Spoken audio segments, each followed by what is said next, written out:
Hey guys, welcome back to our show, Our Two Cents.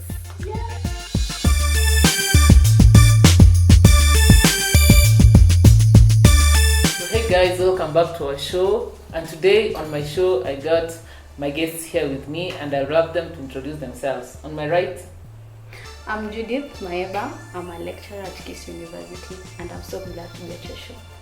well on the left, Thank you so much. My name is Donna Omuti. I'm a physiotherapist at Kisi Teaching and Referral Hospital, and I'm a counseling psychologist. Thank you. welcome to my show. And so today we will love to talk about why youth or teenagers are in many cases rebellious to their parents, or rather we are talking about the relationship between teenagers, youth and their parents. So I welcome you to my show so that we can have a discussion on this. Thank you. Yeah, welcome.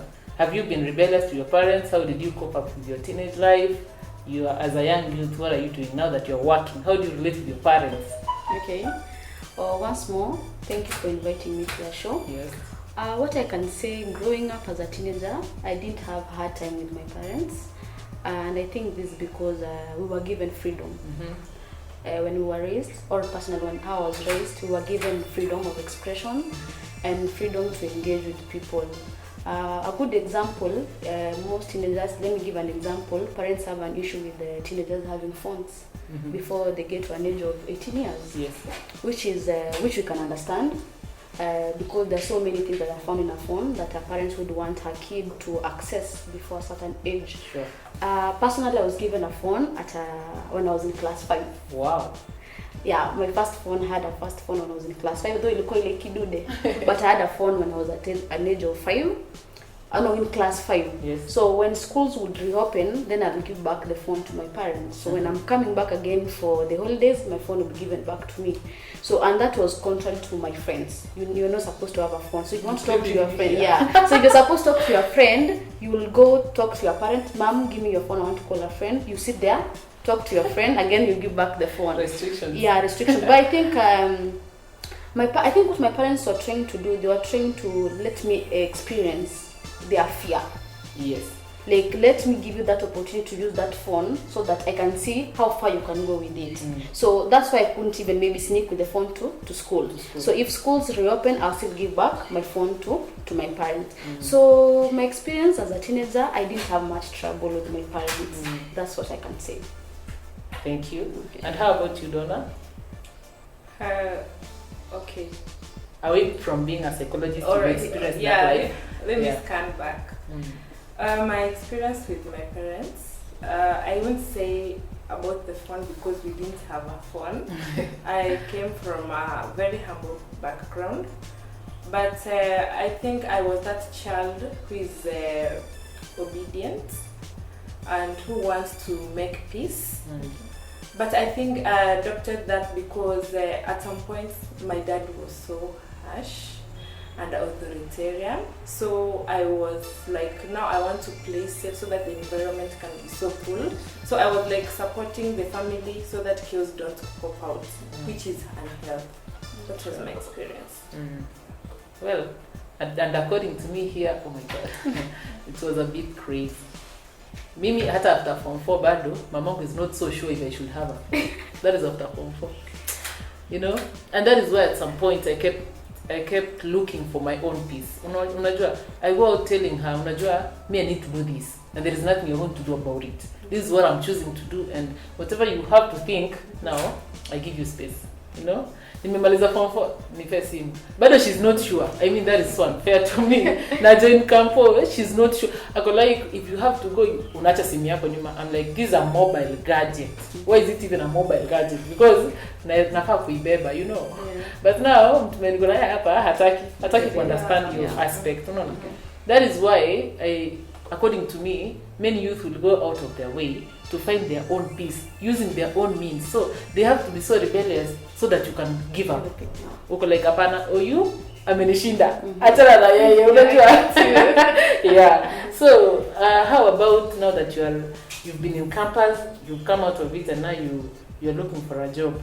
How is it so easy for you to deal with your parents? So by the time my parent trusted me with the freedom growing up, because atukusumbuana, so I had my own, how can I say, freedom. I enjoyed my freedom. Then now I got to know how far can you go with this freedom. So I grew up knowing I'm not supposed to do ABCD, because if I go beyond C, then D will happen. If I'm at home and I know I'm supposed to be curfew in 6, so I can't come at 7, you see? Because already it's in my mind that I know I'm supposed to be home by 6. It's conditioned that I'm supposed to be. So I couldn't wait for my parents to tell me that, hey, umefika wapi, mbona hujakuja?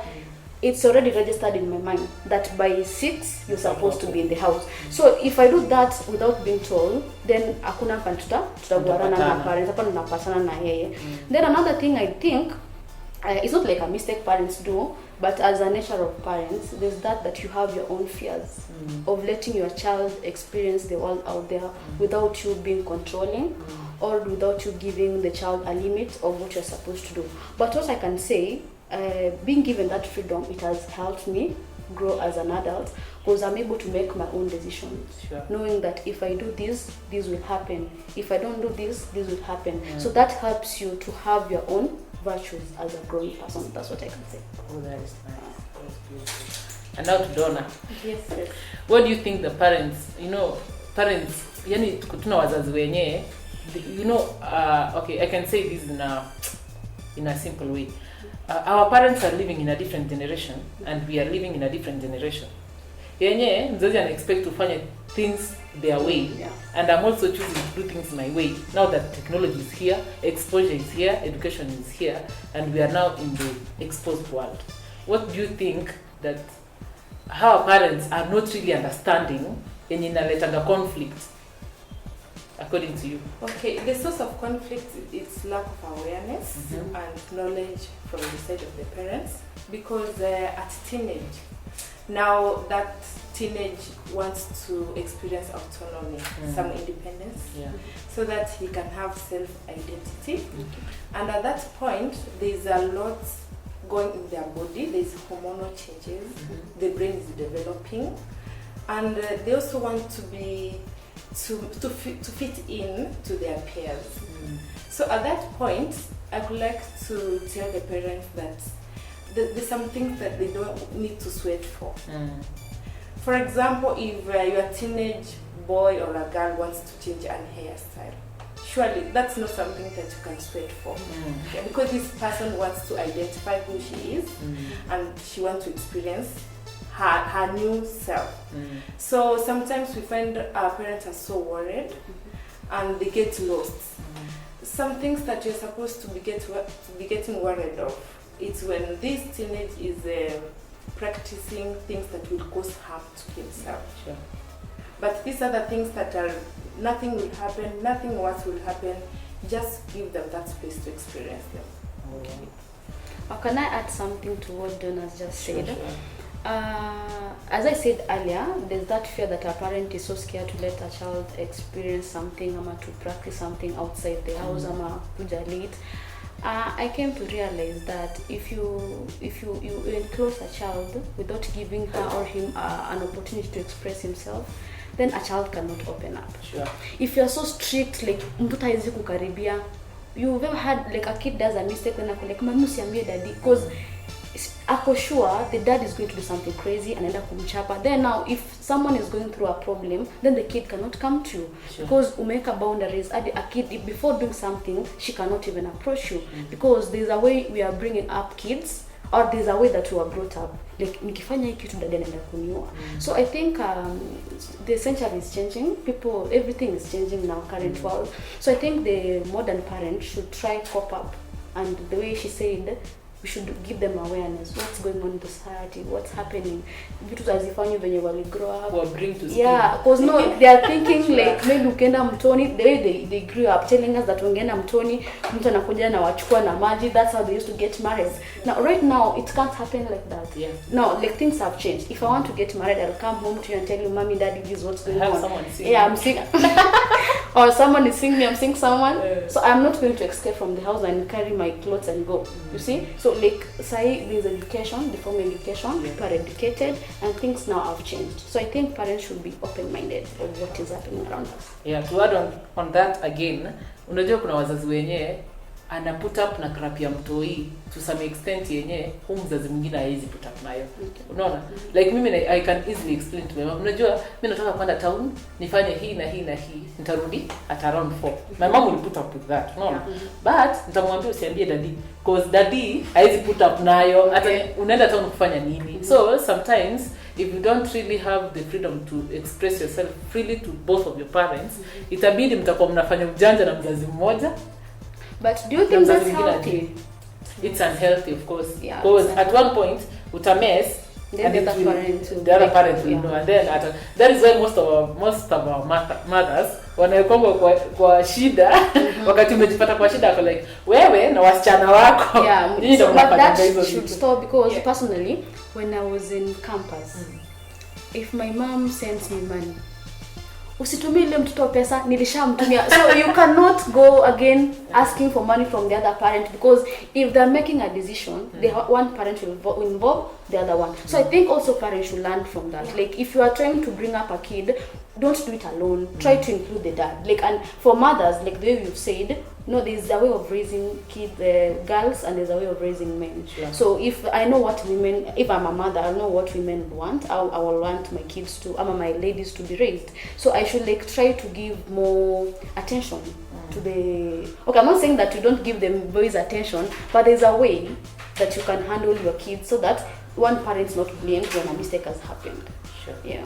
Now, there is something I would love to ask. Umepata mtoto amesimama kwa barabara, especially sisi wasichana. Mtu amekuja, mzazi wangu amekuja akanipata nimesimama kwa barabara. This I'm asking you, daughter. Yes. Mamangu amekuja akanipata nimesimama kwa barabara na kijana.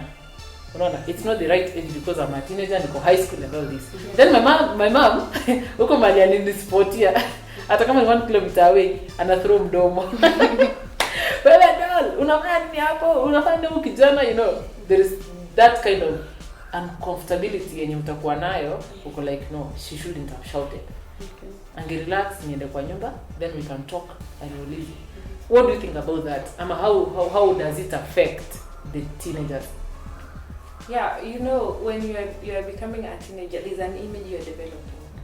So when your mom comes and shouts at you in the presence of your friends, you feel intimidated. Sure. Your self-esteem is crushed. So it's really unhealthy, and this can breed more rebellion because this child will be bitter or teenage and will resent the mother because the mother seems not to understand. So that's why we said what we need to deal with is the parents. For you to parent well, you need to parent yourself. So that you deal with yourself. Parent yourself. Yeah, you parent yourself because you are not parented the right way. Sure. So that you are able to know, now I've seen Dodo with a man, I will wait until she comes and we will share the experience. We will talk. Yeah, we will talk about it. Because maybe chenye mzazi anafikiria mlikuwa mnaongea, it's not what you're talking about.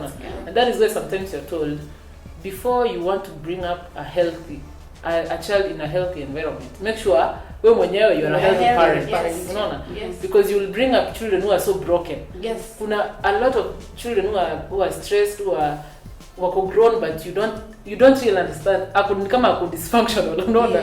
It's because they were brought up and wamegrown a childhood trauma. That's what we call generational curses. Yeah, the way I was parented, that's the way I will parent my child if I'm not intentional and ready to unlearn the skills that I learned. And that will affect society. Yes. So again, I have something to ask or to put across. The current adolescents, the current teenagers are not the same like the other generations that have. When I was a teenager, it's not like the same teenagers who are These people grow so fast. They're exposed to many things, and like us, what we're exposed to. So I think also parents should pay attention on how they are going to raise the current teenagers, because these are the people who are so much into social media. they have gone to school, that they have interacted with different people. So I think the current teenagers, parents really need to look into them. So unaweza kuwa unaongelesha mtoto and then akusikizi, and then out of asira you are like, you are my kid, you're supposed to listen to me, so unamkasirikia, but you really don't know what's going on with this kid, because akona friends, akona his own social life. So you should not really focus on how is this kid reacting to what I'm telling her. You should be sure of, okay, what is making her or him react the way she or he is reacting. Yeah. Thank you. You're welcome. Now to the parents. I bring forth Donna to really tell us what we should expect or what should be done. Welcome, Donna. Yeah. So about teenage rebellion, we need really to strike a balance between the parents and the teenage. Sometimes the teenage is rebellious because of the environment that he feels he is not well understood. Yeah. So it's something that will work on both sides. The parents, to be easy. We need to allow our teenagers to experience life, make choices, make mistakes, and learn from the mistakes. Wow. All we need to do is guidance, which she said, connection. And most of the parents panic during teenage on how to address their kids because they didn't connect when these children were growing. At the age of 1, 2, 3, 4, 5, 6, 7, 8, that's the time you need to connect with your child. In that when he is entering the teenager, you are part of the friendship cycle. So he will be sharing with you without any problem. Yeah. So that's the secret. And again, teenage, before at 8, let's teach our kids to have dreams. We encourage our teenagers to have dreams, in that their future is so attractive until they cannot be distracted by other things. So they can choose a tiny path because they know the future is very attractive. So if the teenage loses that teenage can engage in anything that can cause harm. And again, attention. Yeah. Teenage, when they're not given attention, they can seek for it in a very different way, in a very bad way. They hunt. All they need is attention. They hunt for attention. Yeah, they hunt for it in an unhealthy way. That is why you will end up attracting someone to a relationship. Yes. Then you are craving for love, you are craving for attention from someone mwenye yeye grow freely and love in a flow. Victims, a topic for another day. Okay, thank you. So thank you for today. Thank you, my visitors, for coming. And my parting shot is raise your children well, be intentional, be there, be supportive, support them, listen to them. Kana wao, understand your children's different personalities. Ukona watoto watano, but all the 5 children have different personalities. Kuna mwenye ni introvert, kuna mwenye ni extrovert, kuna mwenye yeye kazi yake ni kurandarada, kuna engineer hapo, kuna lawyer, kuna everything. You cannot expect it. Mimi ni sister Judy, so I should do the same thing Judy is doing. I cannot afford to do that, So thank you for today, and thank you for watching this video.